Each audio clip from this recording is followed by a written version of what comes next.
आम्ही सगळे जितके म्हणून सनातनी किंवा हिंदू धर्मीय लोक असा ते सगळ्यांनी लक्षात धरचे, या 5 वर्षाचो जो रामलला असा 5 वर्षाचे रामलला आमच्याय घरान असतले, त्या सगळ्यांकडे आम्ही रामलला म्हणून पळोवचे आणि तेंचेर देवळांच्या माध्यमातून, मठांच्या माध्यमातून, आवय बापांच्या माध्यमांतून आता या पुढे रामूच आणि रामाचेच चरित्र जे आसा ते आमच्या धाकट्या भुरग्यांच्या आमी तकलेन घुसोवपाक जाय.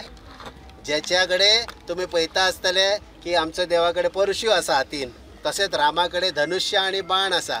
थोडक्यान त्याचो अर्थ हो आसा की आमच्या वाटेक कोणी येवचे न्हू. आता सोंसले तितले सोंसले.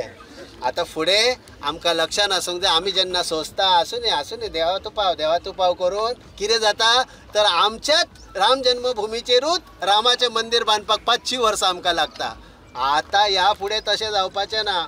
म्हणून हो जो परशू आसा, त्याच्या नंतर हो जो धनुष्य बाण आसा, तेचेय कडेन आमी सगळ्यांनी लक्ष दिवपाक जाय.